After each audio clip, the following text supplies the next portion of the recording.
especial agradecimiento a la Asociación Bancaria y a Cintia y a todos los que dedicaron esfuerzos para realizar este foro tan importante, y un reconocimiento muy especial a los dos panelistas que nos acompañan el día de hoy. El tema que vamos a tratar es el ciberfraude y la responsabilidad objetiva. El tema va a ser desarrollado por dos personas de muchísima experiencia, dos profesionales eh, eh, de gran conocimiento de la materia. En primer lugar tenemos a don Raúl Rivera Méndez, que es ingeniero en sistemas, es máster en administración de empresas, máster en telemática y máster en ciberseguridad.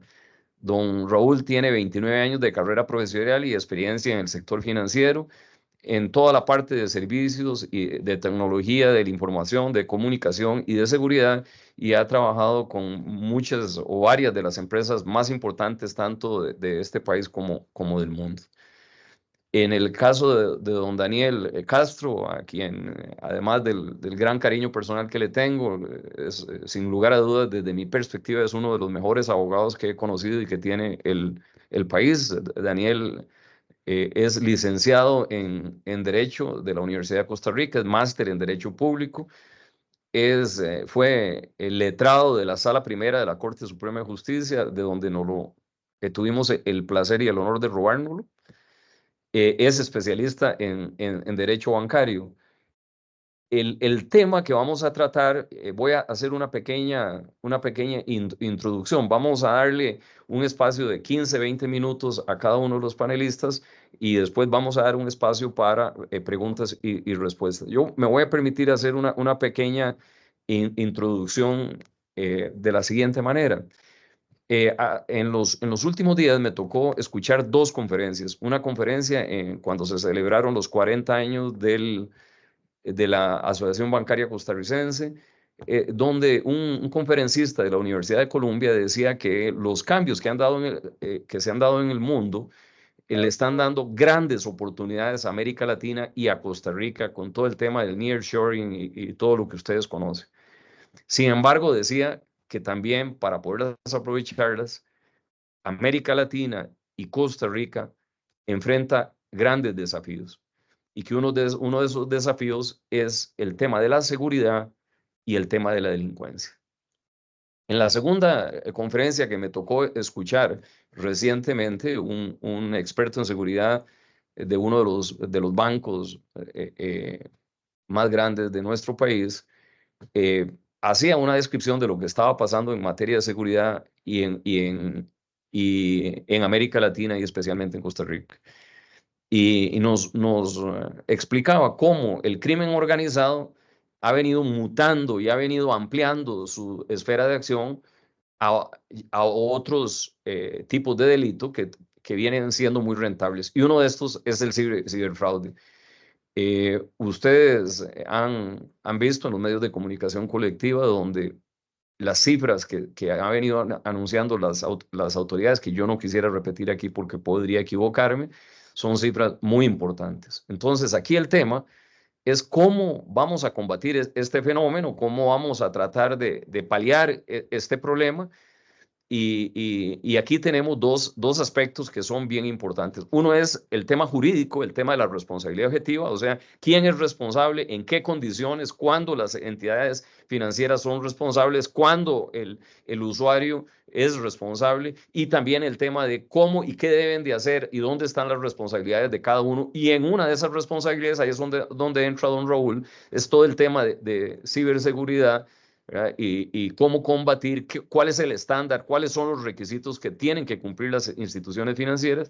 Y yo termino diciendo que recibo con mucha alegría el reglamento recién o que ha estado, digamos, desarrollando, para decirlo en buen derecho, la Superintendencia y el Consejo Nacional de Supervisión Financiera, que va al final orientado a lograr un estándar adecuado para poder atacar en la raíz donde debería de atacarse este fraude, que es no asignando a quién le toca la factura, sino cómo hacemos para atacar directamente a quienes lo originan, y en este caso el crimen organizado.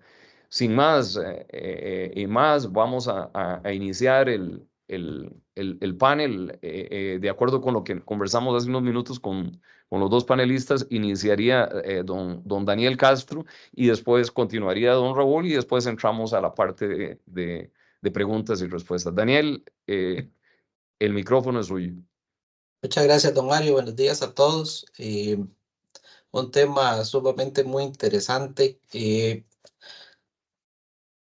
Para empezar, ubicar el tema, es importante aclarar que nos vamos a referir al tema de la responsabilidad objetiva y esto enmarcado en el tema civil, porque este tema tiene diversas aristas. Está el aspecto penal, que ya don Mario lo anunció haciendo referencia al crimen organizado, pero también está la parte de quien paga la factura, como dijo don Mario. Y aquí es donde entra el tema de la responsabilidad objetiva a nivel civil o a nivel de responsabilidad estrictamente patrimonial.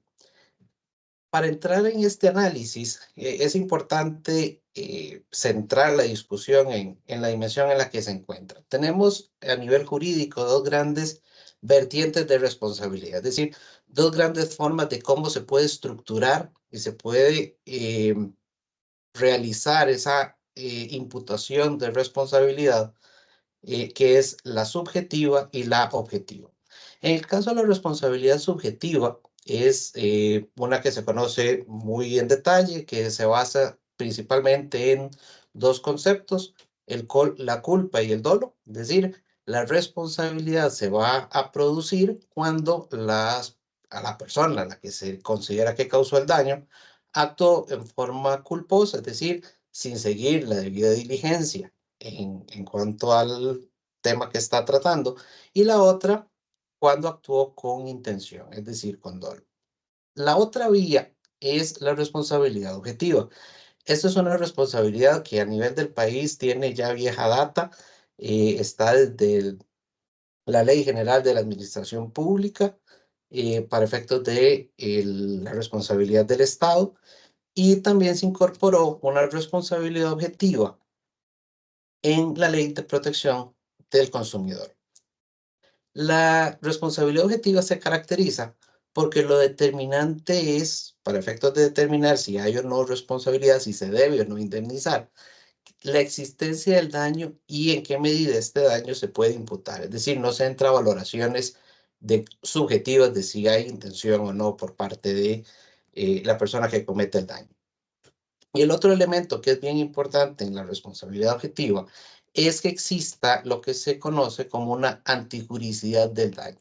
Esto no es otra cosa que entender que la víctima de ese daño no estaba en la obligación de soportar esa consecuencia. En la medida en que esto se dé, se habla de que es una lesión antijurídica, contraria a derecho. Este es el esquema que se incorpora en el artículo 35, que brevemente voy a leer, y que dice que el productor, proveedor y comerciante deben responder concurrentemente e independientemente de la existencia de culpa si el consumidor resulta perjudicado por razón del bien o el servicio, de informaciones inadecuadas o insuficientes sobre ellos, o bien de su utilización y riesgos. Y únicamente se va a liberar quien demuestre que ha sido ajeno al daño. Esta es la norma con la cual los tribunales han venido resolviendo todos los casos que se han presentado relacionados con los fraudes por sustracción o suplantación de identidad para efectos de sustraer dinero de las cuentas de los clientes. El esquema de responsabilidad, y aquí no me voy a detener mucho, básicamente se basa, como les decía, en la existencia del daño y en qué medida se puede imputar ese daño con la conducta. Es decir, en qué relación de causalidad puedo yo determinar con la prueba respecto a esa conducta y el daño. Como les decía, no interesa la culpa y los criterios de imputación son distintos. Principalmente, en lo que interesa para el tema de hoy, es la figura del riesgo creado. Y en este esquema, lo que se conoce como las eximentes de responsabilidad, es decir, culpa de la víctima, hecho de tercero, lo que vienen a hacer es que rompen esa relación de causalidad y por lo tanto, esa es la razón por la que se da ese eximente de responsabilidad. En cuanto al riesgo creado, es importante tener claro que lo que está detrás de ese concepto es una afirmación de que, y esto es una afirmación primero doctrinal y luego que se incorporó en la jurisprudencia, que dice que quien crea, ejerza o se aproveche de alguna forma de una actividad lucrativa y que si esa actividad presenta elementos que puedan ser potencialmente peligrosos, en ese caso también debe soportar las consecuencias derivadas de esa actividad. Ahora, los primeros casos que se dieron datan del 2009. eh, los casos son un poco anteriores, posiblemente 2007, 2006. Pero las primeras sentencias de la sala primera son del año 2009. Y a partir de ahí, y con alguna excepción que voy a hacer referencia en un momento, básicamente hay un marco conceptual que se desarrolló en estas sentencias que cito, la 300 del 2009 y la 516 de ese mismo año, que más o menos se ha mantenido invariable por varios años y que eh, sirven como estructura conceptual o que han servido como estructura conceptual para la resolución de todos estos casos. El primer elemento es, como les decía, el concepto de riesgo creado como elemento para imputar la responsabilidad.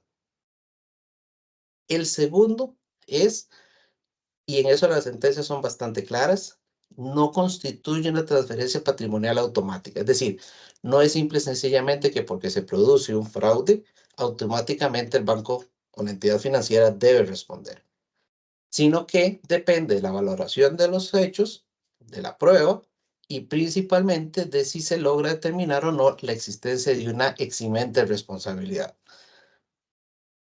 El otro planteamiento que hacen es, porque en estas discusiones mucho se planteó acerca de si se habían vulnerado o no los sistemas internos del banco. Lo que en esto ha establecido la sala es el canal de acceso, es decir, las vías digitales para acceder a las cuentas, es consustancial al servicio. Es parte intrínseca de ese servicio y por lo tanto es parte de todo el conjunto de situaciones de riesgo, de peligro, ahora que estamos hablando de un tema de riesgo creado, que debe administrar la entidad. Por otro lado, fue muy enfática la sala en señalar que a las entidades les corresponde una obligación de identificar a cada quien que realiza la transacción. Es un deber de identificar fehacientemente quién es la persona que está realizando la transacción en estos mecanismos que son virtuales.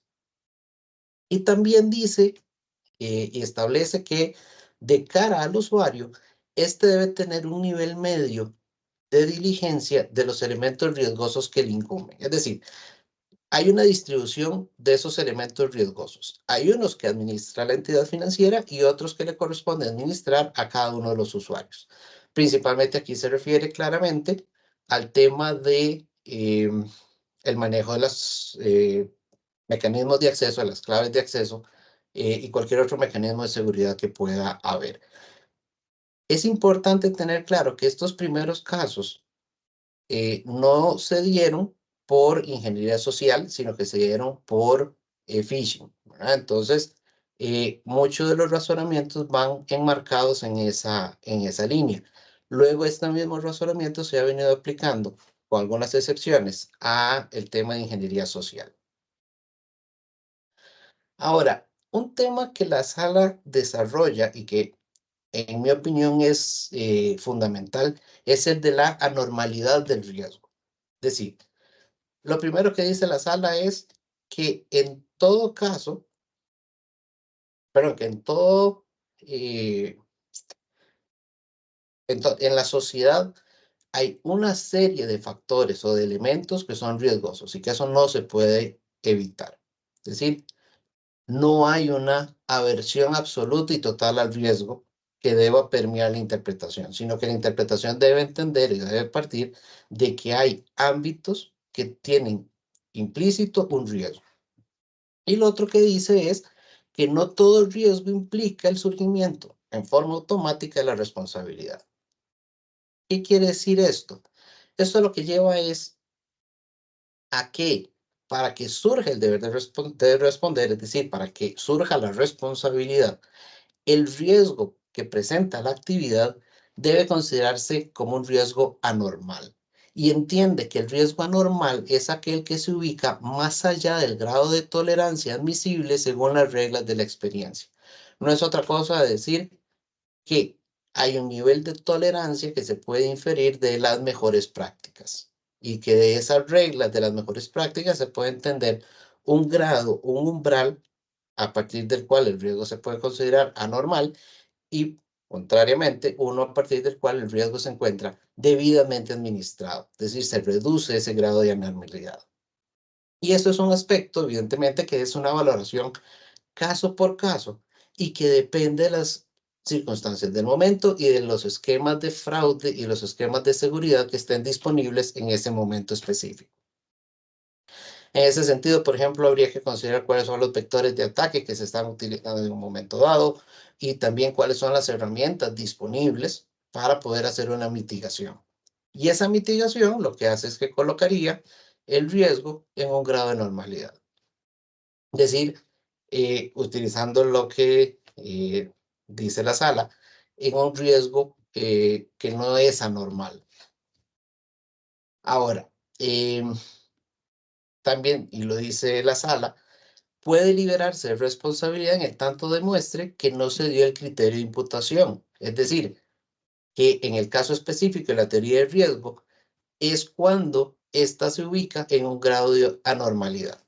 Entonces, este es un factor que si bien está quizá son pocas las frases que hacen referencia a este concepto, sí está muy implícito en toda la línea jurisprudencial de la sala y es un aspecto que no se ha planteado, por lo menos en las discusiones expresamente, en donde se alegue que producto de los elementos de seguridad que haya, se ha reducido el grado de riesgo y que por lo tanto la discusión se centre en ese tema. Y creo que es un aspecto muy importante y que, como les digo, no ha sido explotado quizá en casos puntuales. Eh, lo otro importante, si se entiende la jurisprudencia, que esto debe ser una valoración de acuerdo a las circunstancias puntuales de cada momento. Es decir, de cuáles son los factores de riesgo para ajustarse a cómo se debe de establecer las medidas de seguridad. Y lo fundamental es el criterio, la razón por la cual surge la responsabilidad es por la falta de seguridad en los mecanismos de identificación del cliente para ingresar a las cuentas. Este es el marco general que ha predominado en temas de responsabilidad. Importante mencionar, hay una serie de casos en donde incluso la sala o hace una exoneración parcial de responsabilidad, es decir, dice, acojo parcialmente una culpa de la víctima y por lo tanto hay una responsabilidad concurrente tanto de la entidad como del cliente, y otros casos en donde la eximente responsabilidad se acoge. No en todos son casos de votación unánime, pero sí hay unanimidad en cuanto a este marco general y las diferencias realmente se dan a nivel de cómo se interpreta la prueba o cuál es la prueba que está en el expediente para poder determinar si hubo o no hubo culpa de la víctima. Sí, recientemente, aquí del año 2023 son estas sentencias. Se han dado algunos casos en donde, si bien se mantiene, se hace referencia a la línea anterior jurisprudencial, incorporan algunos ajustes o algunas particularidades, principalmente sobre el tema de la entrega de datos. Afirman que hay una falta de estrés en el uso de los sistemas electrónicos por parte del cliente y que eso es una circunstancia ajena al control del banco. Y dice que los bancos han adoptado medidas suficientes y razonables para la seguridad y ha rechazado la demanda y exonerando al banco de responsabilidad. Incluso en esta sentencia se ha acogido, cosa que la línea anterior no aceptaba, el hecho de tercero como un eximente de responsabilidad, y este es el aspecto principal del cambio de criterio. Ahora, si bien se da este cambio, sí se logra extraer igual que lo que se debe valorar son las medidas que se adopten para mitigar el riesgo por parte de las entidades financieras. Y lo otro importante de mencionar respecto de estas sentencias es la integración de la sala. Los 5 magistrados que participaron en esta decisión, varios eran magistrados suplentes. Entonces, habría que ver ya con la nueva integración, ya que la sala tiene integrados los 5 titulares, los 5 magistrados propietarios, si se da una reversión a la línea anterior o si se mantiene esta variación sutil de la línea jurisprudencial. Y nada más para plantear algunos casos puntuales que me parecen llamativos. En uno de los casos se discutió específicamente si la información que había recibido el cliente era suficiente para advertirle los riesgos. Se hace referencia en esto a todas las campañas que a esa fecha ya se habían desarrollado. Y la sala lo que dice es que no basta con demostrar la existencia de una campaña, sino que es necesario demostrar que se informó directamente al cliente. Debe informarse además sobre cuáles son las amenazas de fraude de cada momento particular. Entonces, esto es importante como para tenerlo dentro de la documentación de todos los esfuerzos de información que se hacen a los clientes. Y otro tema igual relevante es sobre aspectos probatorios. En algunas resoluciones se dice que no se logra probar el uso de la página falsa, es decir, se tiene por acreditado que el acceso se hizo con base en una página falsa. Sin embargo, no se demostró, en criterio de la sala, que efectivamente la persona había digitado y había enviado los datos. En otro, igual, son casos muy puntuales en donde dice que el hecho de haber abierto y leído un correo falso no rompe las medidas de seguridad porque no se demostró que hubo que no se compartieron los datos.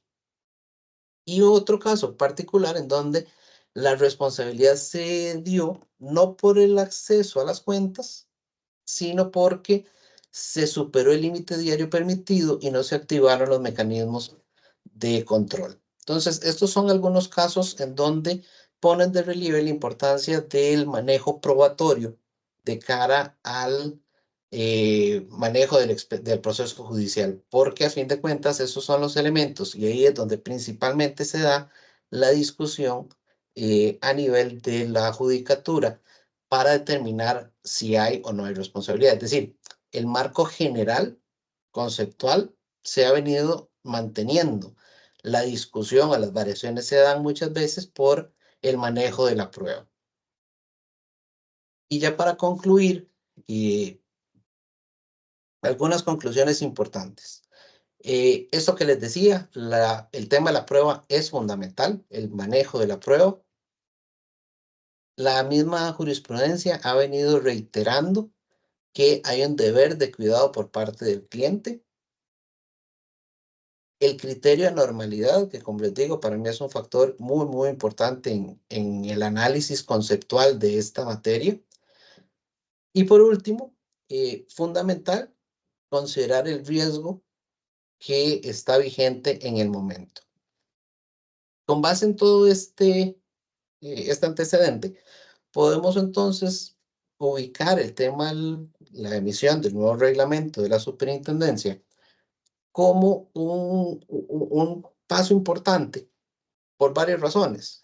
Uno de ellos muy ligado con el tema de cuál es el estándar con base en el cual se podría ahora determinar si se cumple o no se cumple con esas medidas de seguridad mínimas. Y por otro lado, creo importante también hacer una distinción, porque el reglamento hace una distinción, hace una referencia a la responsabilidad de los proveedores. Ahora, leyendo la norma, uno podría entender que esa norma tiene más relación a la resolución de los casos a nivel interno de las entidades, pero evidentemente la responsabilidad a nivel de la jurisdicción se seguirá resolviendo con base en el artículo 35 de la Ley del Consumidor y con este marco conceptual que les acabo de presentar.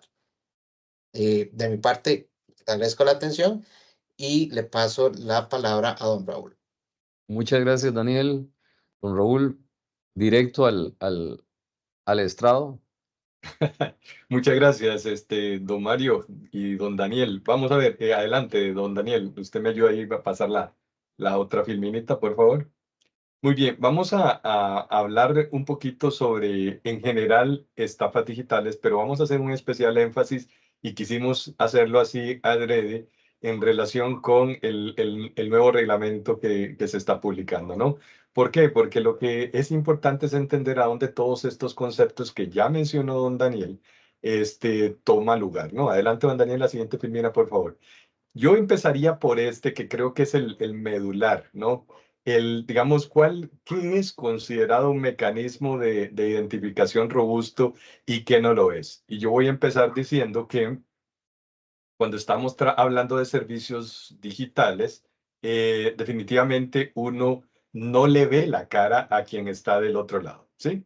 Uno no sabe quién es el que está detrás de una interacción digital. Uno tiene que validar y verificar que la persona que está detrás de esa interacción digital es el titular de la cuenta. Entonces, vean ustedes lo importante que se convierte el poder tener mecanismos que, en el caso de la regulación, ¿verdad?, nombra como robustos. Y cuando hablan de robustos, ¿verdad?, siempre entendemos que lo importante es poder verificar que la persona que está detrás de esa interacción es quien dice ser. Y ahí es donde viene un aspecto que a mí me parece súper relevante, ¿no?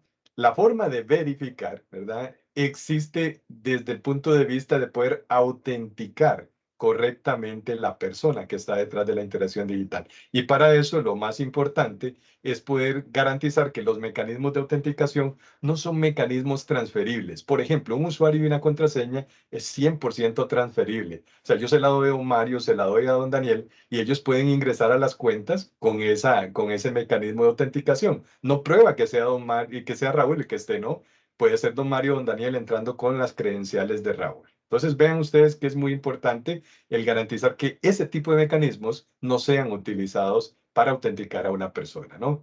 ¿Qué es importante entonces tener en cuenta acá? Que hay nuevas tecnologías que permiten hacer esa identificación mucho más robusta, ¿no? Tecnologías que no son transferibles, generalmente son tecnologías que están basadas en, digamos, criterios únicos que lo que hacen es identificar a la persona como tal. Entonces, eso es lo importante allí, ¿verdad? Vamos a ver, ¿en dónde deberíamos de utilizar eso? Bueno, en principio lo deberíamos de utilizar en todos los canales, digamos, digitales que pongamos a disponibilidad de los clientes, ¿no?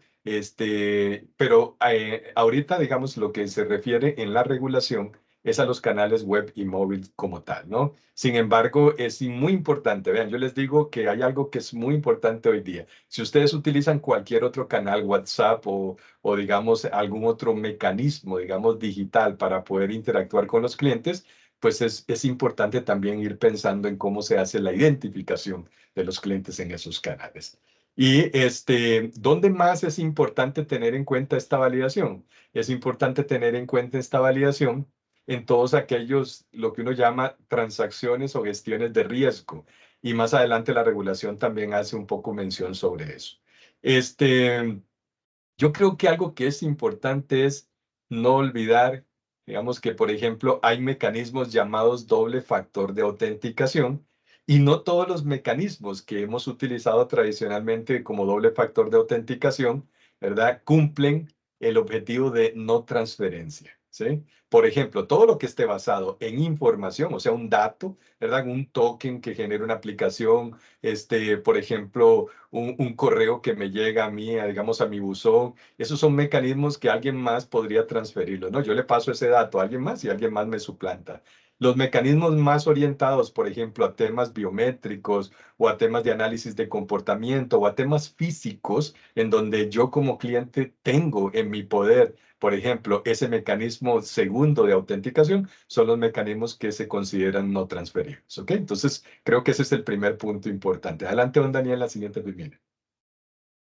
El otro punto importante es qué se requiere utilizar, digamos, por ejemplo, para poder hacer esto posible, ¿verdad? Se requiere de una estrategia de mitigación de riesgos. Y entonces don Daniel decía algo que era muy importante. De alguna manera nosotros tenemos que garantizar en esa responsabilidad objetiva que tenemos bien claro cuáles son los riesgos que estamos habilitando, ¿verdad? El riesgo creado en los productos y servicios que estamos poniendo a disponibilidad de los clientes, ¿no? Y con eso, todo lo que son los mecanismos de autenticación, de alguna manera deberían de responder a esos, digamos, riesgos que se crean junto con ese producto o servicio. Y entonces eso me lleva al tema del famoso criterio que mencionaba don Daniel sobre la normalidad, ¿no? Aquí tenemos que tener en cuenta que esas políticas tienen que estar perfectamente alineadas con aquello que vamos viendo en el día a día que ocurre y qué cosas son o no son, digamos, cosas, digamos, que hoy día están consideradas como normales, ¿no? Y por eso es importante que tanto la organización, a nivel de los servicios y productos que ponen a disposición de los clientes, ¿verdad? Estén bien claros de los riesgos que crean. Adelante, don Daniel, para la siguiente filmina, por favor. Y bueno, y aquí es importante, entonces, algunos de los aspectos que plantea la regulación y un poco es cómo me doy cuenta de lo que está pasando en el día a día, cómo me doy cuenta de las nuevas modalidades que están surgiendo, ¿verdad? Si yo no hago un análisis contextual de todo lo que ya ha pasado. Entonces, o todo lo que se visualiza, digamos, por ejemplo, en unos mercados similares al nuestro, que está ocurriendo. Entonces, por eso la regulación también ha venido hablando de un tema que me parece que está muy relacionado con esto, ¿verdad? A mi criterio, y es el tema de poder analizar y monitorear, por ejemplo, lo que está ocurriendo, cuáles son las tipologías más comunes, ¿no? Y con algunas características que me llama mucho la atención también, sobre todo para poder hacer un análisis, poder entender cuáles son los grupos de población más vulnerables, más o menos tener una idea de en qué franjas horarias operan estos delincuentes. Como decíamos por allí hace un rato, esto se trata de crimen organizado, decía don Mario, y es correcto. Esto ya le ha costado al mundo unos 8.5 trillones de dólares a nivel mundial en estafas, ¿no? Vean lo importante que es entonces tener, digamos, esa perspectiva de qué es lo que está ocurriendo y tanto en el mundo como en el país y tratar de adaptar los mecanismos de control en función de esas perspectivas. De ahí que nosotros consideramos que este tema de las estadísticas lo que viene es apuntar un poco a ese principio de entender, digamos, por ejemplo, lo que está ocurriendo a nivel digamos, del sector financiero nacional. Adelante, don Daniel. Otra cosa que nos llama poderosamente la atención cuando leemos también esta regulación es en el tema de educación. Y lo mencionaba también don Ariel de manera muy importante en cuanto a lo que es los fallos que se han dado a nivel de la sala, ¿no? Es importante entender que no basta solamente con decir aquí yo le doy comunicación, bombardeo a los clientes con comunicación, sino que también vamos adaptando esa comunicación en función de lo que vimos anteriormente, lo que las estadísticas nos están diciendo, y sobre todo que esto se pueda demostrar que se le hizo de manera personificada o personal a los clientes, ¿no? Estamos hablando que entendemos cuáles son los tipos, digamos, de modalidades que están existiendo y estamos educando a esos clientes, ¿verdad? En reconocer esos tipos de modalidades, pero sobre todo estamos educándolos en cómo podemos proteger nuestras cuentas en relación con esas nuevas modalidades. Y es ahí es donde es importante entender que si bien es cierto, los clientes tienen un derecho, ¿verdad? Tienen deberes también, ¿no? Y por eso es importante que esa comunicación sea muy, pero muy puntual en decirles, son nuevas modalidades que están ocurriendo, así es como están operando los ciberdelincuentes y esto es lo que usted puede hacer para poder protegerse, ¿no? Ahí les dejé en el chat también una infografía que hemos producido en el ABC para tratar digamos, de simplificar algunos de estos conceptos, entender las modalidades más comunes que las estadísticas nos han dicho que están ocurriendo y cómo podemos hacer también para poder entender cómo podemos protegernos de cada una de esas modalidades. Entonces es muy importante tomar en cuenta estos factores y sobre todo cuando hablábamos de los temas de protección, ¿verdad? También es muy importante entender que hay esquemas de protección que son más efectivos que otros, ¿ok? Ahí es muy importante tener eso en cuenta, ¿no? Adelante, don Daniel. Bien, hablemos un poco también de algunos temas que ya tienen que ver más con algunos aspectos técnicos que corresponden o tienen relación con esa responsabilidad objetiva que mencionaba don Daniel anteriormente, ¿no? Y es un poco demostrar realmente que el usuario, digamos, por ejemplo, a la hora que ingresa a las plataformas digitales, ¿verdad? Le hemos puesto a su disponibilidad, ¿verdad? Todos los mecanismos de protección necesarios para poder protegerlo de forma adecuada, ¿no? Y ya hablamos qué es robusto y qué no es robusto, y por eso es que es importante poder demostrar a la hora de que ocurre un caso, ¿no? De que se aplicaron todos esos mecanismos y que todos esos mecanismos de alguna manera funcionaron en pro de la protección de esa cuenta digital, ¿no? Entonces ahí estamos hablando de garantizar que le ponemos a disposición del usuario, digamos, la información de cómo ocurrieron los hechos, cuáles son los mecanismos de protección que se aplicaron a la hora de la ocurrencia de los hechos, ¿verdad? Y para que también el usuario pueda tener claridad de cómo operaron en ese momento que se dio la situación, ¿no? Adelante, don Daniel. Y por eso es muy importante hablar de controles, porque todos estos mecanismos, digamos, de alguna manera están soportados en controles. Y esos controles lo que hacen es mitigar ese riesgo, ¿no? Ese riesgo creado dentro de los servicios digitales como tal, ¿no?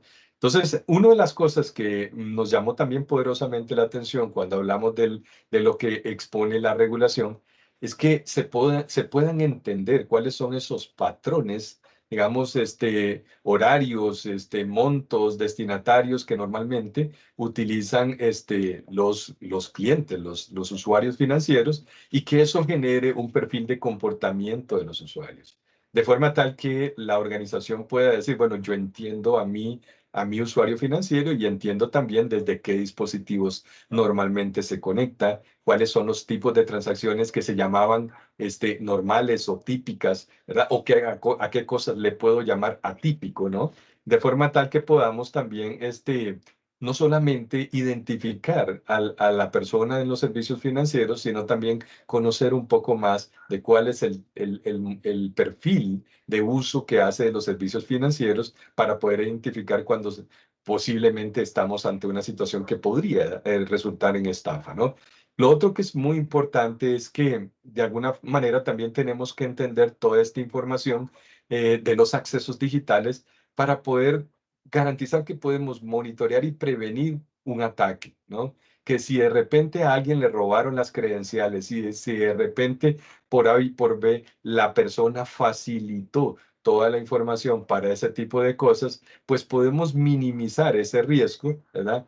Tomando en consideración todos estos elementos que se exponen acá en esta filmina, ¿no? De forma tal que podamos ser muy concretos en identificar qué fue lo que pasó, cómo está pasando, y además de eso poder decir, estos mecanismos de control me permiten, digamos, poder validar y confirmar la identidad de los clientes, pero también me permiten confirmar si estoy ante una situación completamente atípica que no hemos visto anteriormente en cuanto al uso de los servicios financieros. ¿Ok? Adelante, don Daniel. Y también en esto es muy importante garantizar que podemos darle a los clientes esa tranquilidad que los servicios financieros no son, digamos, servicios vulnerables, que tienen los mecanismos mínimos de control necesarios para poder también proteger lo que es la infraestructura. Y eso parte mucho por los mecanismos de poder utilizar lo que son los certificados, ¿no? Certificar que mi sitio web es el sitio real correcto, certificar que mi aplicación móvil es la aplicación correcta de la entidad y que el usuario pueda ver esos elementos, pueda validar y confirmar con esos elementos que se encuentre interactuando con el sitio web correcto de la entidad, que se encuentre interactuando con la aplicación móvil original de la entidad y no una copia que pudo haber puesto el ciberdelincuente en los markets de aplicaciones, ¿no? Lo otro que es importante es que cuando se reciben notificaciones como un correo certificado, ¿verdad? Le permite también al usuario poder conocer que efectivamente ese correo proviene de la entidad. Si bien es cierto, los usuarios también a la hora que los educamos, se les enseña cómo identificar este tipo de cosas y poder llegar a una conclusión correcta de si son o no reales, ¿verdad? Lo importante también es que existan mecanismos de protección que estén enfocados a que se puedan validar estas cosas para que esto no sea un motivo de engaño para los clientes, ¿no? Lo otro que también es importante es algunos mecanismos que ya son operativos, ¿no? Como por ejemplo, si yo intento ingresar a una cuenta y no escribo las credenciales correctas o no proveo los mecanismos de seguridad correcta, ¿verdad? Por más de una vez, pues lo importante es que en algún momento esa cuenta se pueda de alguna manera bloquear de forma tal que no sea objeto, digamos, de un ataque por intentos, ¿no? Y además de que si la cuenta, por ejemplo, ya yo no la estoy usando, no la cerré y la dejé abierta, pues esa cuenta expire y no quede abierta para siempre y se pueda de alguna forma también bloquear la conexión de esa sesión que ya estaba activa. Adelante, don Daniel. Y muy bien, y creo que el último de los aspectos que también nos llama mucho la atención es en el tema de la notificación, ¿verdad? Y en el tema de la notificación, pues ahí se menciona que se deben de notificar en menos de 1 minuto. Normalmente esto no significa que el cliente lo va a ver o que el proveedor de tecnología, probablemente de comunicaciones, va a transferir ese mensaje probablemente en esa cantidad de tiempo, pero sí es importante tener en cuenta que el banco pueda demostrar que la notificación se hizo.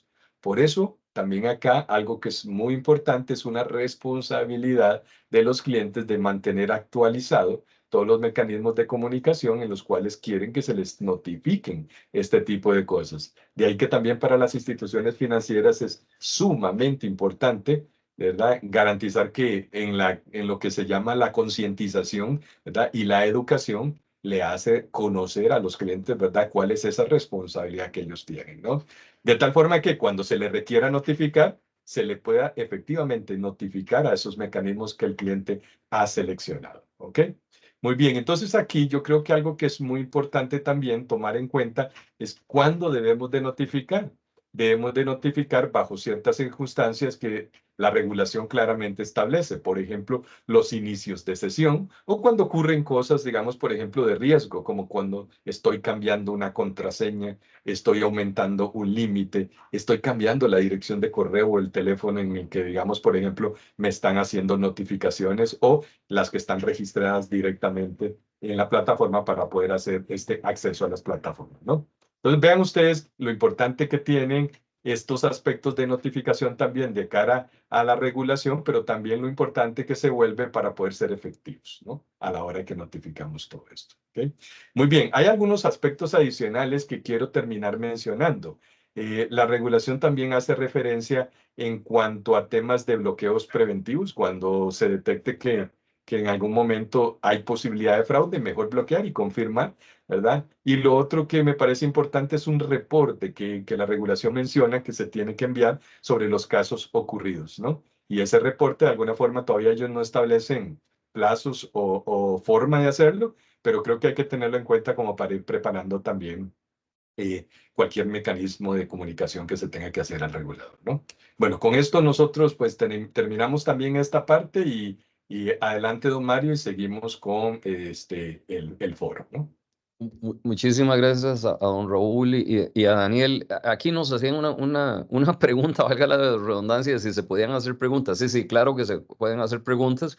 Yo le estaba consultando a Cintia de que cómo vamos a proceder y ella me explicaba que podríamos hacerla ya sea levantando la mano, o a través del chat. Así que podemos intentar las dos y si logro ver ahí las manos levantadas, pues ahí don Francisco Herrera nos levanta la mano. Don Francisco, proceda si gusta. Sí, muchas gracias. Muchas gracias a todos y gracias a la Asociación Bancaria por este foro. que creo que va a ser el primero de varios, porque el Así tema se es, las así trae, es. ¿verdad? Temas se las traen. Vamos a ver, definitivamente para algunos de nosotros esto del riesgo de la responsabilidad objetiva es relativamente nuevo. Vamos a tener que estudiar este tema más a fondo y consultar a nuestros asesores jurídicos, ¿verdad? Dos temas que me preocupan. El costo de estos mecanismos probablemente no está muy a la mano de algunos clientes bancarios, porque no todos los clientes tienen teléfonos de gama alta, por decir algo, que tienen costo implícito, ¿verdad? Para hacer uso de estos mecanismos. Eso en primera instancia me preocupa una eventual desbancarización, ¿verdad? De algunos clientes. El otro tema que hemos utilizado como el santo grial en la autenticación en Costa Rica ha sido la firma digital, la cual es transferible. Entonces ahí se nos cayó la firma digital como un elemento muy seguro de autenticación, ¿verdad? Y el otro tema que no se mencionó, pero que sí lo menciona la normativa, es lo que se llama el SIM swap. ¿Qué es esto? Que alguien te robe, te llegue a la empresa proveedora de tu servicio telefónico celular, se haga pasar por vos y te roben el SIM del teléfono. Entonces, a partir de ese momento, el delincuente va a tener acceso a tus correos, a toda tu identidad basada en un celular, que es usualmente el que los clientes usan, muchos de nosotros usamos, como un punto de autenticación. Entonces, quisiera en esencia que ustedes se refirieran en este tema relacionado con el costo, la firma digital, que se puede transferir, y qué responsabilidad van a asumir las empresas telefónicas para evitar que te roben el SIM y que te hagan pasar por alguien que no es, ¿verdad? Si Muchas gusta, don gracias. Francisco, muchísimas gracias y un gran abrazo, amigo de muchísimos años. ¿Verdad? Igualmente, Mario. Don Raúl, si gusta, usted nos ayuda refiriéndose al tema y después Daniel nos complementa también con la parte jurídica. De acuerdo. Ok, vamos a ver, en el tema de costos hay digamos, dos bandos, ¿verdad? El costo que tiene para la entidad financiera y el costo que tiene para el usuario financiero, ¿verdad? Y desde el punto de vista de esto, creo que tiene que haber siempre un balance en las opciones tecnológicas que se escogen, ¿no? Entonces, vamos a ver. Hay dos formas, y para no entrar en temas muy técnicos, pero sí quiero explicarlo. Digamos, usuario y contraseña es obsoleto desde el punto de vista de ciberseguridad. Doble factor de autenticación basado en información como tokens y, digamos, digamos, como decía don Francisco, transferible y es obsoleto para temas, digamos, por ejemplo, de ciberseguridad de los usuarios, ¿no? Temas físicos como una firma digital, si bien es cierto, es transferible y digamos, es un tema un poquito más difícil, ¿verdad? Físicamente necesita acceso a eso y hay un tema también de custodia, ¿verdad? De esa firma y además del PIN que necesita para poder usarlo. Entonces, digamos que ahí hay una combinación, si bien es cierto, no hay nada 100% seguro, digamos que ese está como en medio de las dos cosas, ¿no? Temas más normales, digamos, en cuanto hoy día hablar de más seguridad, en cuanto a doble factor de autenticación, la biometría, y eso deja fuera, digamos, también mucha gente que no tiene teléfonos de gama alta, usted lo dice muy claro también, don Francisco, pero sí hay tecnología que no depende de teléfonos de gama alta, como el análisis de comportamiento. Y esa tecnología también se utiliza para autenticar. Entonces yo creo que por ahí va a andar, digamos, como de lo que cada quien quiere escoger para proteger, digamos, a sus usuarios y en función del cumplimiento. En algunos casos, en mi opinión, digamos, técnica, ¿verdad? Diría que no necesariamente vamos a desbancarizar, pero sí va a haber un tema de inversión que en alguna parte recae, ¿no? En el tema, digamos, ya me refería a la firma digital también, el tema de SIM swaps, ¿verdad?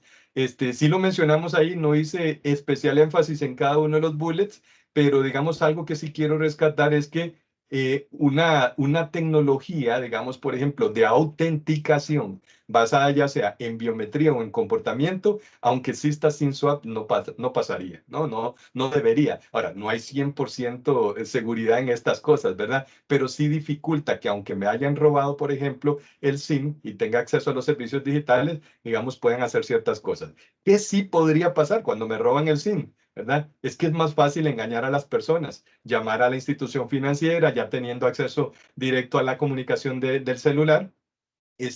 No validemos correctamente la identidad y eso es parte de lo que la misma, digamos, situación apunta, ¿no? Y que entonces eso deje abierta la puerta para que le demos acceso o restablecimiento de contraseñas a los servicios financieros.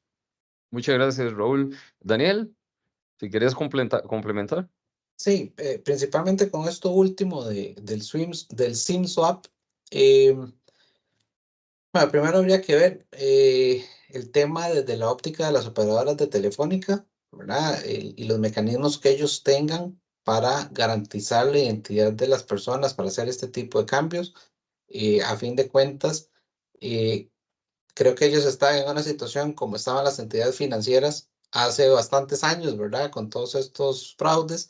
Entonces, ahí hay un tema de protocolos que ellos tienen que establecer, porque la misma norma del artículo 35, así como aplica para las entidades financieras, aplica para las operadoras de telecomunicación. Y en esa misma línea también lo que apuntaba don Raúl, las entidades financieras, en la medida que tengan mecanismos para mitigar que a pesar de que se dé esa situación puedan reducir costos, pues evidentemente también ahí lograrían mitigar y administrar ese riesgo y que perfectamente podría servir para reducir o incluso justificar una eximente de responsabilidad. Ajá. Daniel, don Legio, ya ahorita le paso la palabra. Déjame hacer una pregunta. Al inicio, cuando estabas en la conferencia, básicamente lo que dijiste fue, bueno, aquí no es que tal o cual es culpable per se o en forma automática, hay una valoración, el tribunal viene y hace una valoración para ver cuál es el estándar, cuál es el riesgo y consecuentemente cuál es la responsabilidad. Lo que estoy entendiendo ahora es que con el nuevo reglamento hay un estándar que va a ser fijado por la autoridad. Y entonces, si las instituciones no lo cumplen o están por debajo de ese estándar, eso va a tener un efecto, digamos, un peso muy importante o debería de tener un peso muy importante en la valoración del tribunal o de la autoridad del juzgador. Sí, vamos a ver, aquí evidentemente es algo que es un poco especulativo cómo lo va a analizar los tribunales, pero uno podría asumir que al tener un estándar ya establecido por el órgano técnico y por el órgano encargado de la regulación, es al menos el piso que deben de cumplir las entidades para poder justificar que han hecho y han tomado las medidas necesarias para mitigar ese riesgo y que cumplen con las medidas mínimas de seguridad. Dicho de otra forma, si no cumplimos ese piso, eh, es fácil generar el argumento de que no se están cumpliendo con las medidas mínimas de seguridad y por lo tanto habría un tema de responsabilidad. Y que entonces no soy ajeno a la causa del riesgo. Don Legiman, Perdón, don Mario, nada más sí, para complementar. Y el hecho de cumplir ese piso no quiere decir que por algún factor o algún elemento probatorio del caso no puede igual justificarse una correcto. responsabilidad. Pero Es, hacia abajo, evidentemente, va a estar bien habría. difícil. O sea, Correcto. más tratándose, valga la redundancia, de una responsabilidad objetiva. Don Legiman Garita Rodríguez, Sí, muy buen día. muy, Gracias. muy buenos días. Gracias por la oportunidad. Son dos preguntas cortitas. Hablamos de responsabilidad objetiva para las instituciones financieras. Sin embargo, como ya inclusive lo señalaron los panelistas y el compañero que acaba de hablar, hay situaciones ajenas a la institución que pueden generar factores que influyan para que las instituciones financieras sean sentenciadas en algún caso. Un ejemplo que me gusta siempre poner es el hecho de que en los últimos años la mayoría de los casos donde las personas son víctimas de fraude de transferencias presentan denuncias judiciales y muchas de estas denuncias judiciales son desestimadas por las autoridades. Es decir, son cerrados los casos, la denuncia es desestimada de alguna manera, no le dan seguimiento, no hay una sentencia. ¿Qué pasa con los receptores? ¿Verdad? Que recibieron ese dinero producto de la estafa independientemente de los hechos que ya hayan presentado. Esta circunstancia puede generar influencia a la hora de responsabilizar a la institución en cuanto a los hechos que se presentaron. ¿En qué sentido? Pues obviamente no hubo una persecución del delito, ¿verdad? Por cuanto hubo un delito, ¿verdad? Ya sea por, como les digo, por las circunstancias que se presentaron, y esa responsabilidad, por cuanto no fue ejercida por las autoridades, cala hacia la institución financiera donde se realizó la transacción, ¿verdad? Entonces, esto se puede abordar desde ese sentido. No sé si me explico en la pregunta, donde ¿cómo podemos como instituciones financieras nosotros medir ese nivel de riesgo que independientemente de la razón, como les digo, por la cual se generaron los hechos, sin embargo no hubo una persecución judicial?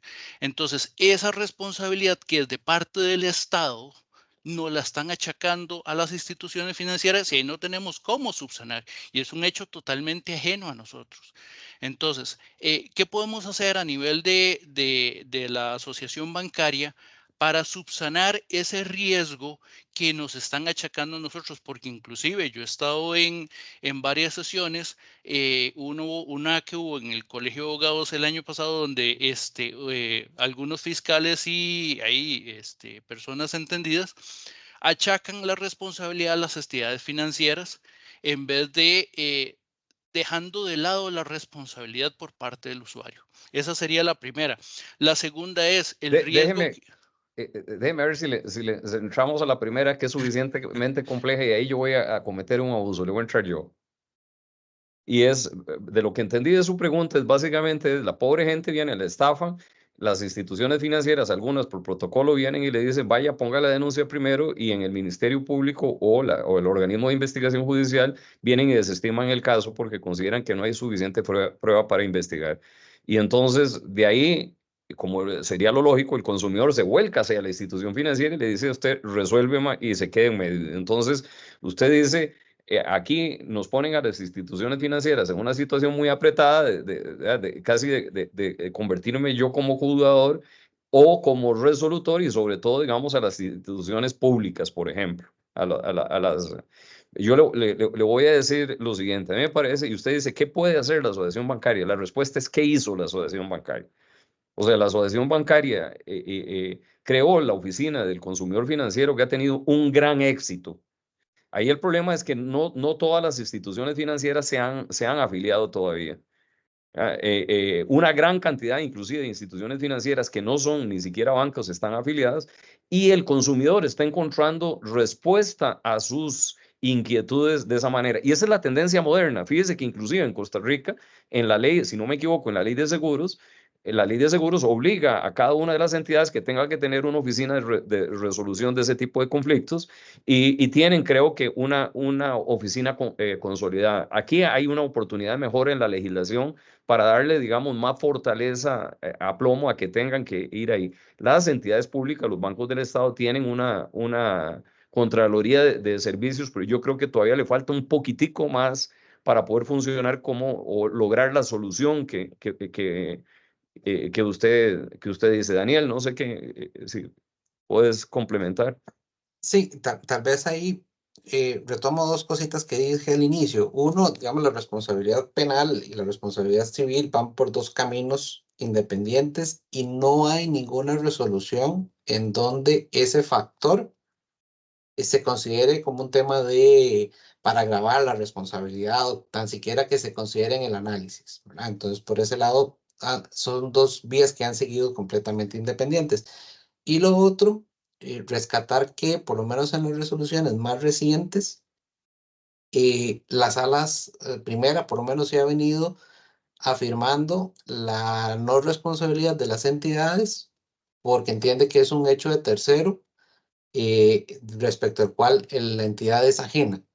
Entonces, como para complementar, esa línea va por ese camino en ese momento. Don Lehman, y su pregunta es importantísima, y le voy a decir por qué. Porque ante la impotencia que han sentido algunas personas de que sus casos no se les resuelven, entonces un grupo de consumidores se unieron y presentaron un proyecto a la Asamblea Legislativa donde dicen la entidad financiera siempre paga. El crimen organizado de estar diciendo así, tengo el mejor hacedor de cheques a mi favor. No, no se trata de eso. Lo que hay que proveer es un sistema eficiente de la solución del problema. Y yo ahí sí creo que las instituciones financieras sí tienen responsabilidad de tomar los casos, resolverlos y hacer lo que se conoce en derecho público como un proceso de autotutela. O sea, yo debo ser correcto y si fallé, entonces yo cumplo. O costo-beneficio. Pero entonces también debe dársele la protección a las instituciones financieras, especialmente a las públicas, que si toman una decisión de este tipo, después no se les va a venir el mundo encima, ¿verdad? A decir es que usted no debió de haberlo hecho. Y en ese trabajo estamos. Entonces yo creo que un inicio, a mí me parece que es importante, por un lado, este reglamento está el CONACYT, la SUGEF trabajando, los técnicos trabajando ahí, la oficina del consumidor financiera. Y nosotros ya le dijimos a los diputados que no nos vamos a oponer per se a ese proyecto, a esa iniciativa, que lo que vamos a hacer es ofrecer las alternativas para tratar de llegar a los mejores estándares posibles. O sea, definitivamente sí se necesitan modificaciones legales, tal vez no necesariamente el extremo que están planteando, sino otros, inclusive más modernos. Perdón, don Leina, usted tenía otra pregunta, ¿no? No, muchas gracias. Uno de esos temas que era del base de la pregunta es el hecho de la generación de la impunidad de las personas que están cometiendo el delito. Como ustedes lo señalaron ya estamos hablando de crimen organizado que se está beneficiando por N cantidad de millones de colones. ¿Y qué pasa con todo ese dinero? ¿Verdad? Se habla inclusive de posibles afectaciones a nuestra economía. Entonces, y pues obviamente, y empresas pierden su dinero, personas pierden su dinero y terminan en cuentas y en manos de personas que utilizan ese dinero para seguir generando daño a nuestra sociedad. Entonces, uno de esos problemas y parte del punto que quería tocar es que este tema de las desestimaciones de las causas sigue motivando que esta situación se mantenga en el tiempo, ¿verdad? Que si bien es cierto, no es el tema que estamos tocando hoy, disculpen, pero parte de esa situación pues se está reflejando, ¿verdad? O se podría reflejar en algún momento en las repercusiones de una responsabilidad objetiva para las instituciones financieras. ¿Por qué? Porque como decía usted ahora, ya las instituciones siguen pagando, ¿verdad? Y vamos a seguir pagando. Entonces, ¿qué promueve eso? Oye, que siga existiendo este tipo de fenómeno criminal. Ya pasando a la otra pregunta, sería más bien, como lo decía ahora el compañero que habló previamente, hay una imposición por parte de algunas instituciones, por ejemplo, el Banco Central, donde vienen y nos imponen una firma digital, donde vienen y nos imponen cómo tenemos que trazar los servicios en cuanto al sistema SIMPE, por ejemplo.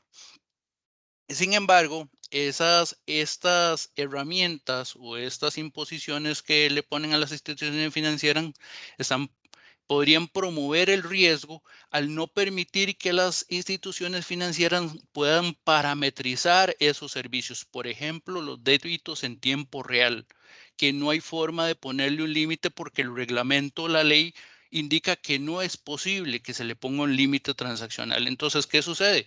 Si por un lado una institución financiera se blinda, pero por otro lado, hoy que cualquier persona casi puede inscribirse al SIMPE y realizar transacciones en SIMPE.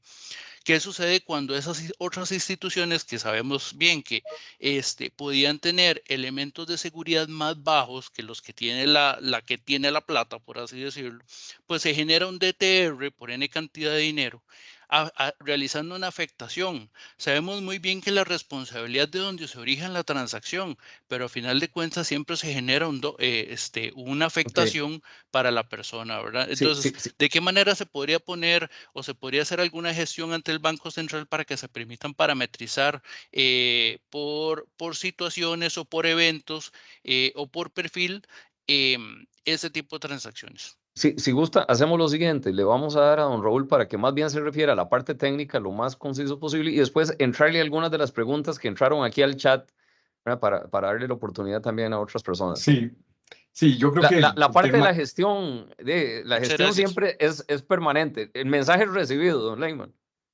sí, sí, sí, digamos que fuera del tema de gestión, ¿verdad? Que se puede hacer en relación con eso, ¿verdad? Vamos a ver, voy a poner un ejemplo, ¿no? Muchas veces en las plataformas digitales uno para autenticarse dice, hola, soy yo, ¿quién es yo? Yo, y lo deja pasar, ¿verdad? Eso es lo que realmente tenemos que evitar que ocurra, ¿no? Porque un DTR, digamos, es indistintamente de en qué institución yo tengo cuentas, ¿verdad? Si la institución no identifica correctamente mi identidad, entonces yo puedo ir a la de menos control, digamos, de acceso y después traerme la plata de las demás cuentas. Y si a mí me roban las cuentas, digamos, eso facilita que las que tal vez tengan un mayor control de acceso, ¿verdad? De alguna forma también se vean vulneradas por ese mecanismo, digamos, digamos que hay de interconexión. Entonces yo creo que aquí el mensaje es claro y para ser concreto, creo que el estándar lo que viene a hacer es poner una línea base de que los mecanismos de autenticación que utilicen las instituciones financieras no sean mecanismos de transferencia, o sea, que no se puedan transferir para poder autenticarse. Si eso digamos, se minimiza, ¿verdad? No es que se va a eliminar el problema, pero si eso se minimiza, ya hay una puerta, digamos, de entrada estándar en todas las instituciones que evitaría que suceda un DTR, digamos, en esa naturaleza y en ese contexto. Gracias, Raúl. Aquí hay una pregunta para Daniel de doña Nancy Arias. Dice, si yo tengo un contrato con el banco y me estafan, paréntesis, eliminando mi culpa, siempre será responsabilidad objetiva. Pregunto porque las entidades bancarias nunca aceptan su responsabilidad y pregunto también por qué no buscan seguros, por qué no buscan seguros que cubran esta responsabilidad civil objetiva para que los clientes no tengamos que asumir la pérdida. Obvio, lo más importante es que tenga sitios muy seguros para el uso de sus clientes. Muy buena pregunta. Muchas gracias, doña Nancy. Daniel. Sí, gracias. Vamos a ver, el tema de responsabilidad, de cuándo respondo y cuándo no, va a depender en mucho de las particularidades del caso, evidentemente, el tipo de fraude que se trate y los mecanismos de seguridad que pueda tener la entidad. En forma concreta, con la jurisprudencia actual, hay dos posibilidades. Que se determine con prueba que hay que los mecanismos de seguridad, perdón, no son los adecuados, en cuyo caso hay responsabilidad de la entidad financiera, o bien que se logre determinar que esos mecanismos eran suficientes y que me dio un hecho de tercero y por lo tanto no hay responsabilidad. Son las dos vías que se están resolviendo en este momento con la jurisprudencia vigente. Entonces va a depender de las particularidades del caso. Y en cuanto a los seguros, entiendo que hay algunas opciones sobre esto, pero ya eso tendría que verse con Sí, aquí cada una de las inclusive. entidades. Exacto, aquí Daniel, inclusive don Andrés Bogarín amablemente aclara que la mayoría de los bancos están implementando seguros para fraudes que cubren phishing y otros. Vamos, aquí hay otra pregunta de doña Carla Jara que dice, ¿qué pasa si un usuario no desea participar en sesiones de capacitación sobre seguridad y posteriormente sea o es víctima de fraude? La negativa es prueba para la entidad que sí hizo el debido proceso o que hizo el debido proceso. Daniel. Ahí lo importante para la entidad desde esa perspectiva es dejar claro que envió la información y que la información era adecuada y pertinente para cada uno de los riesgos. Es decir, sí hay una obligación de informar y para eso hay diversos canales de cómo hacerle llegar la información. Entonces, no necesariamente esa capacitación tiene que ser en una sesión formal, pero sí tiene que ponerse a disposición directamente de la persona. No basta solo con tenerlo en la página web, sino buscar canales, y en eso hay muchas opciones de cómo hacer que a las personas les llegue la información, y lo importante para efectos de un proceso es además poderlo acreditar, poder demostrar que se hizo. Voy a leer, muchas gracias, Daniel. Voy a leer dos preguntas más de las que están aquí en el chat y después me paso a una persona que levantó la mano, a don Daniel. Dice, en relación a la responsabilidad objetiva, según su experiencia, ¿cómo se tratarían los casos de fraudes registrados antes de esta norma? Igual, vamos a ver, se resolverían igual que como se han venido resolviendo, en el sentido de determinar con base en la prueba pericial que haya en el expediente si se cumplieron o no se cumplieron los mecanismos de seguridad. Con la norma lo que viene a hacer es a establecer qué es lo que el perito tendría que venir a revisar en primera instancia, ¿verdad? En el caso antes de esta norma, pues es una valoración más subjetiva de cuáles son las recomendaciones a nivel de mejores prácticas a nivel internacional. Pero a nivel de prueba, esa sería la única variación, que el estándar, el modelo contra el cual habría que compararlo ya está establecido en una norma que aplicaría para todas las entidades. No dependería tanto de las valoraciones de los expertos en el proceso. Gracias, Daniel. Don Víctor Hugo Castro nos levantó la mano. Muchas gracias. ¿Me escuchan bien? Don Víctor, muy bien, un gran abrazo. ¿Cómo estás? Bien, usted. Bien, gracias. Aquí el micrófono es suyo. Muchísimas gracias. Era para lo siguiente. Bien. Una interpretación que por lo menos a título, entonces, usted me corrige al respecto, es que, vamos a ver, en las resoluciones, ¿cuáles son las contencioso como es? Pues claro.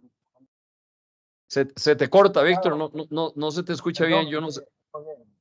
Es que voy en carretera, ¿me escuchan? Voy a tratar de cambiar el medio de... Más bien, gracias por el esfuerzo.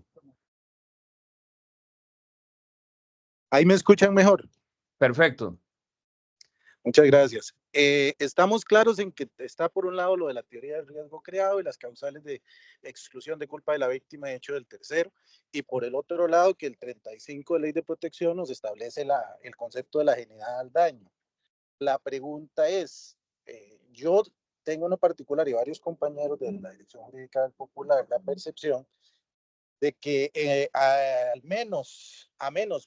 más bien que usted pruebe la culpa de la víctima o el hecho de un tercero, aunque usted establezca toda una serie de probanzas de que la institución es ajena al daño, de que todos los mecanismos de seguridad funcionaron y demás, normalmente la resolución del tribunal y de la sala es contraria a la institución bancaria. Es decir, este aspecto de la ajenidad al daño, normalmente usted lo prueba solo por medio de culpa de la víctima o hecho del tercero. Si no, difícilmente, o por lo menos yo hasta el momento casi no he visto resoluciones donde lo acepten de esa manera. La primera pregunta sería esa, si don Daniel, dentro de su amplia experiencia, ha confirmado esta interpretación que por lo menos yo tengo, o si es más común que con el solo hecho de poder demostrar que la institución es ajena al daño, de que todos los mecanismos funcionaron adecuadamente y de que la seguridad es robusta, sí, las autoridades judiciales excluyen la responsabilidad de las instituciones. Víctor, Y la clarísima número la dos, pregunta. Vamos, y ahorita te paso para que te des la segunda. Daniel, ¿cuál es tu experiencia? Muy puntual. Creo que en este momento hay un impasse, que les decía, con las resoluciones más recientes de 2023, en donde la responsabilidad está, digamos, ya son 3 antecedentes en donde hubo exoneración de responsabilidad por considerar que los mecanismos de seguridad eran suficientes y que había un hecho de tercero y también una culpa de la víctima, porque incluso dicen hay una falta al deber de manejar los mecanismos de seguridad que le da la entidad, porque claramente se usaron para entrar a la cuenta. Entonces, son resoluciones recientes que creo que están haciendo este giro jurisprudencial que les decía. Antes de eso, uno encuentra un poco de las dos. si no hay no he encontrado un caso en donde la discusión se haya centrado específicamente en el funcionamiento de las medidas de seguridad. Pero con estos casos recientes, insisto, ya creo que se está dando un giro. Lo que habría que ver es si ya con la integración propietaria de la sala se va a mantener esta o se va a hacer alguna nueva línea o incluso retornar a la anterior. Ajá. Víctor, tenías una segunda pregunta, ¿verdad? Sí, la segunda, como lo dijo don Daniel ahora, es un poco de hacer un poco de futurología, algo así, pero dentro de su amplia experiencia, ¿por dónde estima él que pueden ir los tiros, por así decirlo, con este cambio en la normativa SUGE? Porque como lo dice don Daniel muy claro, esta normativa ahora nos pone un piso mínimo de qué es lo que se va a considerar los requisitos para que una institución tenga un sistema de seguridad robusto. Ergo, si usted no tiene esos requisitos, empieza el partido perdiendo 3-0, porque difícilmente va a poder demostrar que sus mecanismos de seguridad son adecuados. Sí. El asunto es hasta qué punto, al haber un estándar, o hasta qué punto considera don Daniel que al haber un estándar ya de requisitos mínimos con los cuales probar que todos los mecanismos son adecuados para protección del cliente, hasta qué punto esto pueda ayudar a reforzar este tipo de casos o los teorías del caso, los argumentos de las instituciones en estos casos que cada vez son más comunes porque los clientes cada vez están más asesorados por abogados, en los cuales pues la persona no admite hechos de que exista culpa de la víctima. Dicen cuando dan las declaraciones en el OIJ, en los tribunales, señalan que ellos nunca los llamó a nadie, que ellos no hablaron con nadie, que ellos no dieron los datos en ninguna parte. Y por lo tanto, lo que normalmente las instituciones hacen es tratar de demostrar que sus sistemas son robustos, que no hubo fallos, que no hubo brechas de seguridad, etcétera, etcétera. ¿Hasta qué punto esta normativa, al establecer un estándar mínimo, Daniel considera que puede ayudar a fortalecer este argumento de que ya al contar con un estándar mínimo, esto ayuda a fortalecer clarísima la pregunta, Víctor. Claro. Vamos a ver qué nos dice Dani. Perdón la interrupción. Dale. No se preocupe. A mí me parece tal cual. Yo creo que esto es una norma que viene a favorecer desde esa perspectiva porque establece ese estándar. No es suficiente. Creo que a nivel judicial hay que complementar eso con un buen manejo de una prueba pericial y de los otros elementos probatorios que sean necesarios. Pero yo creo que es un paso importante de tratar de plantear los casos desde esa perspectiva de la normalidad o no del riesgo. Sí. Tal vez, déjeme, Víctor, complementar un poco el tema. Yo creo que, y sacando la bolita de cristal, yo no sé si ustedes se acuerdan cuando uno estudia, los que son abogados aquí, derecho comercial, y le hablan a uno que el código de comercio de nosotros vino o era una copia o derivó del código que preparó Cervantes de Ahumada para Honduras y que de ahí se filtró para toda América Latina. Bueno, interesante, porque en Honduras tiraron ahora una legislación donde básicamente establecen algo parecido. Lo que dicen es, los bancos tienen que tener un determinado estándar y ese estándar es el que va a marcar de alguna manera dónde se mueve la responsabilidad, pero es la base mínima. Entonces, uno esperaría que el mundo vaya hacia allá. El mundo ha ido de un lado para el otro, ha ido desde el lado donde dicen aquí no hay casi regulación y usted pruebe que fue el daño hasta pague siempre, ¿verdad? Y ahora yo creo que la línea va a una línea más ponderada. Por ejemplo, Chile, si no me equivoco, se había ido al extremo, ¿verdad? Diciendo pague siempre las entidades financieras y eso lo que provocó fue más bien un incentivo para el autofraude y para el tema del crimen organizado. Pero voy aquí a leer otra pregunta que dice, si al detectar una transacción atípica se bloquean usuarios por parte de la entidad, pero el cliente finalmente solicita que no se haga, pues es normal que ingrese el IP distintas, por ejemplo, esto elimina la responsabilidad de la entidad financiera. Preguntan, esta solicitud para que sea validada ante un tribunal debería contar con ciertas características, por ejemplo, firma de documento, una solicitud por correo y o telefónica es suficiente. Yo diría que se mezclan un tema ahí de respuesta para Raúl y otro para Daniel, pero demos la oportunidad a Raúl tal vez para que se refiera a este tema del IP y que con sus experiencias nos ilustre. Sí, gracias. Yo creo que, y lo decían por ahí en el chat, en Costa Rica lamentablemente no podemos identificar a un dispositivo que se conecta a una infraestructura tecnológica por medio de IP, ¿sí? ¿Por qué? Porque no hay elementos que puedan decir esto fue asignado a este dispositivo que le pertenece a esta persona. Entonces, las características de pruebas, digamos, probatorias ahí, digamos, desde el punto de vista de prueba pericial y elementos probatorios, va a estar muy enfocada hacia los elementos que se discutieron hoy que están más orientados, digamos, por ejemplo, a lo que establece esta normativa, ¿no? Y va a ser la línea base. Eso es lo que yo creo que va a significar de aquí en adelante.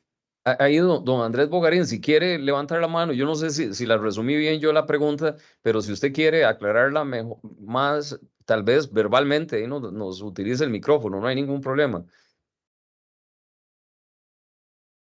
Hola, buenos días. No fue Andrés Bogarín el que hizo la consulta, fui yo.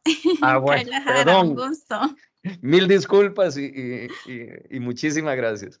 No Doña hay Paola. problema. Ok. Más bien, sí, entiendo lo de los IPs, pero fue por decirlo como un ejemplo, en realidad por cualquier otra situación.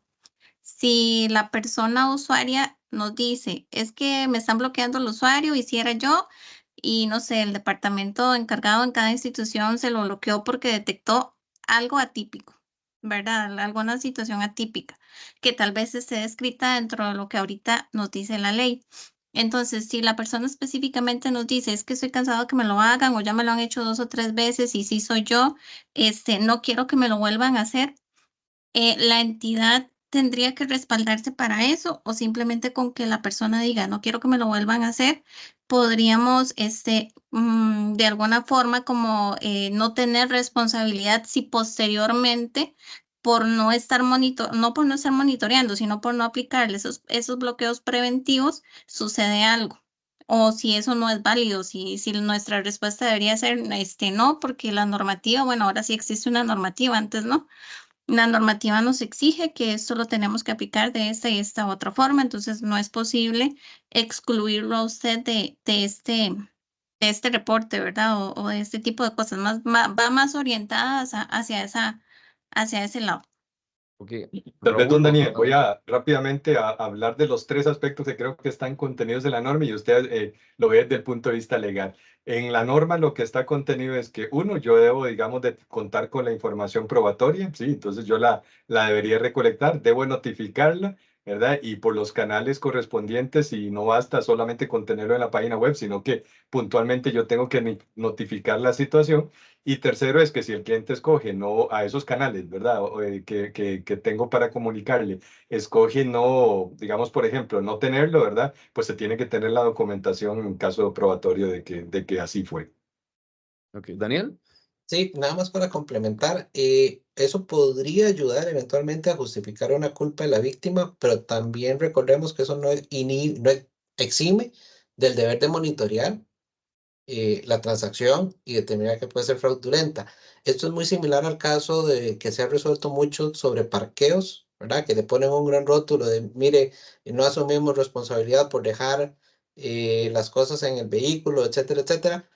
La sala ha hecho caso omiso de eso y casi que de cualquier otra eximente previa de responsabilidad. Entonces, puede ayudar, pero no necesariamente hay que entenderlo como que ya de por sí es suficiente para justificar una culpa de la víctima, porque hay otras obligaciones de monitoreo y de garantizar y de verificar la identidad de la persona. Entonces, ayuda, pero no es suficiente. No veo más preguntas aquí, veo una mano levantada, pero creo que es que se le quedó la mano levantada a Víctor, me parece. A ver si veo, si hay alguna mano más levantada. No, me parece que no.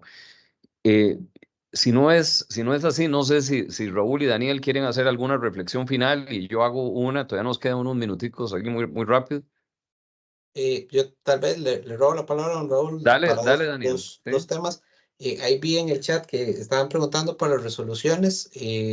y entiendo que la presentación se les va a circular, y ahí está va a estar la referencia de las sentencias, entonces, para que lo puedan consultar. Y lo otro, en temas de información, creo que también es importante hacer referencia a que la asociación ha tenido una muy buena iniciativa de compartir información en temas de ciberseguridad, que lo pueden revisar en la página web de ABC, ABC Ciber. Entonces creo que eso también ayuda en esos temas de campañas publicitarias que, si bien, como les decía, no debe ser dirigida, pero también es importante porque es parte de todos los esfuerzos que en un proceso judicial puede ayudar a demostrar que hay información suficiente para el cliente de los riesgos. Entonces, tal vez hacer ese comentario. Don Raúl. Sí, bueno, no, yo creería que hay un aspecto importante con todo esto, que es, tenemos algo ya con el cual jugar. Hay reglas del juego con el cual jugar ahora, ¿verdad? Anteriormente nos sentíamos todos un poco, digamos, extraviados en qué podíamos y qué no podíamos aplicar y qué deberíamos o no aplicar. Entonces yo creo que es importante rescatar que ahora tenemos esas reglas, y también es importante comprender completamente cuáles son los mecanismos, por ejemplo, y yo creo que ahí está la clave de todo esto, robustos o no robustos. Entonces, mi reflexión sería, comprendamos claramente por qué se consideran o por qué no se consideran robustos, para que a la hora de aplicarlo también sepamos cuál es el riesgo creado que tenemos ahí en los servicios digitales.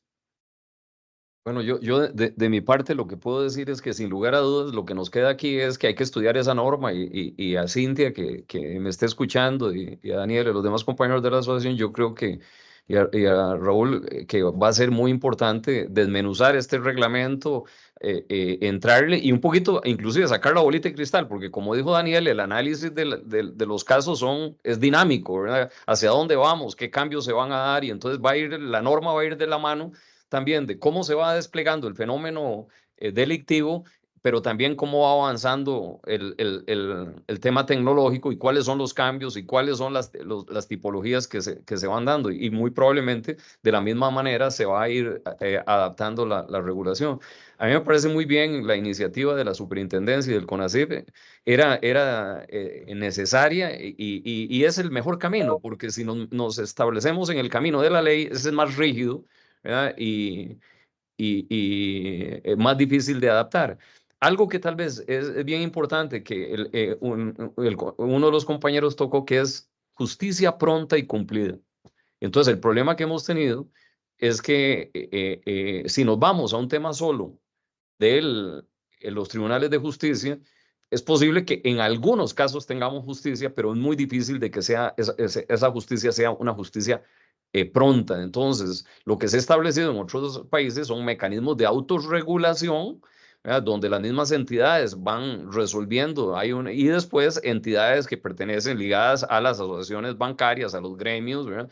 Y los que han estudiado derecho comercial saben que la regulación comercial normalmente nace en las prácticas de los gremios, y ahí está el artículo 2 del Código de Comercio, que establece que en materia comercial los usos y las costumbres son ley, ¿verdad? Entonces, creo que ahí vamos, hay un tema que resolver. Aquí no se trata de quién paga la factura, aquí lo que se trata es ver cómo damos seguridad a las transacciones y cómo somos menos vulnerables frente a este flagelo del crimen organizado, y cómo podemos resolver eficientemente los temas a nuestros clientes, a nuestros usuarios, que es al final de cuentas a quien nos debemos. Muchísimas gracias a todos ustedes por participar el día de hoy. Muchísimas gracias a los panelistas y a la Asociación Bancaria, y muy especialmente a la asociación de mi parte por haberme permitido participar como moderador en esta charla. Un gran abrazo a todos y que pasen un lindo fin de semana. Gracias igualmente. Gracias. Hasta luego. Gracias, hasta luego, que tengan buen día. Gracias, buen día. Muchas gracias. Gracias. Hasta luego. Muchas gracias. Buen Buen día. día. Muchas gracias.